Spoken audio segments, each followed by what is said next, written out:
trace the moments when our eyes first met, like frames of a film I'll never forget. Your laughter paints the sky in golden light. If every breath feels endlessly right. Hi friends, and welcome back to another interesting video. My name is Karunji Josephine. If you are new here, you are welcome. If you are a returning subscriber, thank you too for always coming back to watch our videos. So in today's video, I would love to share with you the things that we have been doing over the years to help us save on our groceries. So if you've been here for a while now, you've been seeing the monthly shopping videos that I've been doing and showing you what we have shopped. I haven't shown you how much we actually spend in a month. I'm going to be doing that as our next video. So yeah, one of the things that can help you to save on your groceries, first of all, is to plan before you even do your shopping. So I discovered that planning actually requires a lot of things. That means you should be having a meal plan. You could be having a weekly meal plan or actually a monthly meal plan. So we usually do weekly meal plans, but also those meal plans are the exact things that we start with when we are thinking of planning for our monthly shopping. So as you're going to do your shopping, first of all, sit down and know how much do you eat at home? What do you eat at home? What do your people at home love most? So I sit down, create a weekly meal plan, and then I know that if we are using soap, this kind of soap can take us for a week. Start with a week. It is usually simple that way. No, if it is sugar, we use this amount of sugar in a week, or we use this amount of rice. We love rice in our house. Or we take this amount of meat, we take this amount of beans. So it is from the weekly planning that you get to add week per week until when you make a month. And it is easy to plan that way, because if you are also a family and you're looking at saving on your finances this year, this will be actually a very good trick for you. Because when it comes to finances, if you're not a good planner, money will actually just go from your account and you won't trace it. You won't know, like you'll really be working every single day and you don't know where your money actually goes. So it is always very, very important for you to sit down and plan, know what your family eats. What if you have children, know what your children love most. If you want to be a creative mom like me, switch different meals and see which ones do they love most, and then you balance all these ones. Actually, if you're a family and you don't know how to create a meal plan, I created one that I am selling at only $20. You can reach out to me and then I share that meal plan to you. A family-friendly one, considering families that have children like me and my family. So yeah, that is the number one thing that we purposed to do. If you have babies or a baby like me, we have a baby who uses diapers, figure out in a week, how many diapers does my baby use, or how many packs does my baby use. It is from that week that it will be easy for you to actually plan for a month. So if you do not know how to plan for a week, it will be very hard for you to actually plan for a whole month. So start from a week and then it will be easy for you to plan for the rest of the month. So one other thing I would say is to first check what you have at home before you go for shopping as well. Check, do we still have sugar? Do we still have the salt available? Do we still have some rice? Do we still have some spices? So that you don't waste. It is always very important for you to buy the things that are enough at home than buying so many of them. When you buy a lot of things, most of the times you'll end up wasting. So figure out what do we have, what don't we have. It is easy to plan that way. And then the other trick that I think some people would find funny is to eat or make sure you're not hungry before you go for shopping. Yeah, to avoid overspending. Most of the times, this comes to people who are impulse buyers. If that is one of your money traits, you get excited when you see things. Most of the times, if you go for shopping when you're hungry, you'll end up buying things that you don't need at the moment. Yeah, and that is how most of the times people end up spending. So make sure before you go for shopping, you have eaten food, like you're feeling fine, you're not hungry. Your mind is working really well, so you're just going to buy things because you really need these things. You're not buying them because you're hungry, you want to eat, or maybe there are things you think you need at the moment, and yet they are not the things that you really wanted to get. So always make sure before you go for your grocery shopping, eat, fill your stomach, feel fine, go to shop when your body or your mind is actually in a very good state. That way you will avoid to overspend. That is actually a trick that has worked for me. I realized when I go shopping when I'm hungry, most of the times I'll buy lots of things. Let's say you've gone to a supermarket, everything that your mind will point at, just because you're hungry, you end up buying it. You'll even not look at your shopping list. Most of the times when you're hungry, your body is only targeting you to the things that can satisfy you at the moment, and that is how people end up overspending or going out of their shopping list or out of their budget. So always ensure to eat before you go for shopping. That's a trick that has worked for me, and I'm sure it can work for someone out there.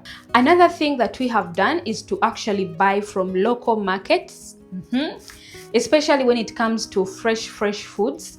I've discovered you actually save more when you're getting from local vendors, especially for things like matoke, for things like sweet potatoes, Irish potatoes, yams, all these fresh things like vegetables, cabbages, your tomatoes, your onions. You actually save more when you buy these things from the local markets than when you buy them from the supermarkets. Remember, the supermarkets are targeting people with money. So if you're looking at saving, if it is one of your goals, please don't go to buy tomatoes in a supermarket. I know it is good, but you'll actually get more deals when you buy from local markets and actually fresh foods. Not saying that in supermarkets they don't have fresh foods, but mostly things in the supermarkets are a bit pricey or more expensive than the ones from the local market. So for someone who is looking at saving money, go to your local markets around you and buy those fresh foods. If you are in a place where you can't access local markets, then well and good for you. You can buy from the supermarkets or the places that are around. Things like greens, things like spinach, the ones of dodo, things like green peppers, all these things are better bought from our local markets. I'm in Uganda and I always love going to these local markets. Actually, should take you on one of the trips while I go to the market and I show you how affordable things are in our local markets. Also, I feel like it's good to support people who are farming from our land. Those people are working so hard and they're just looking out for people to support them, and we are the people. So support your local vendors. They always have fresh things, and if you're looking at saving, your local markets will always stand in for you. Please don't go to the supermarkets to buy matoke there.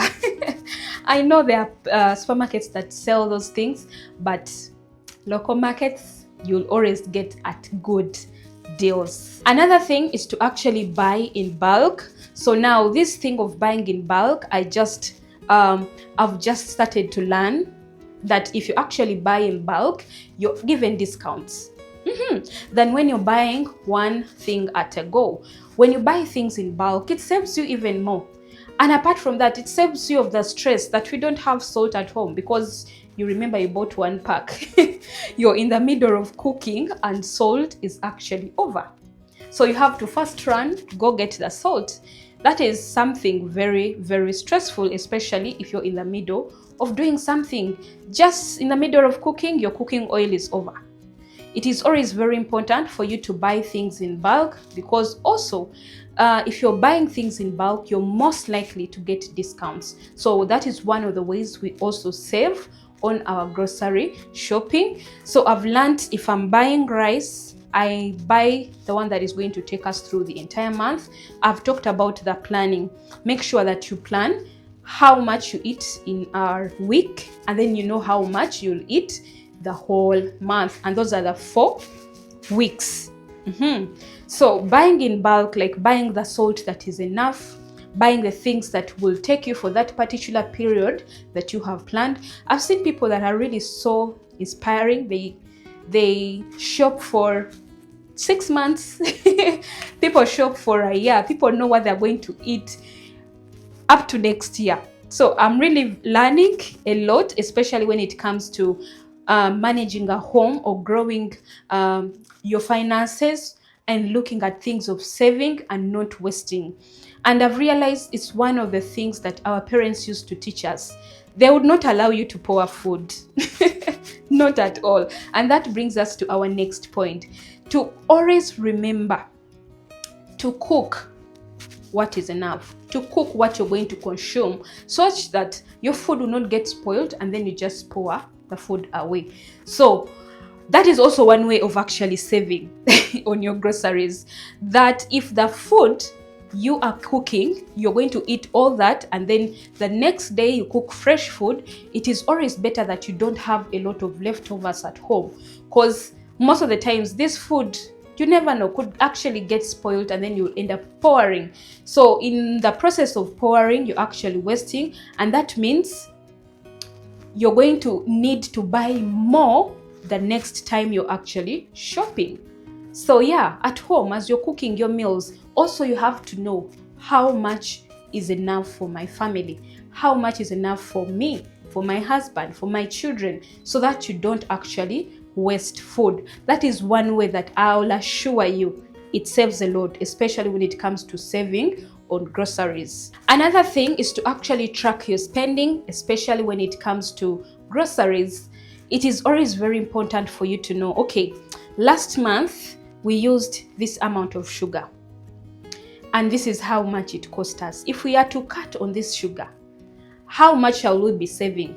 Because you also look at things that are not healthy, because I'm looking at families that want to also eat healthy meals. Like me, in our family right now, we are trying to curb on the sugar.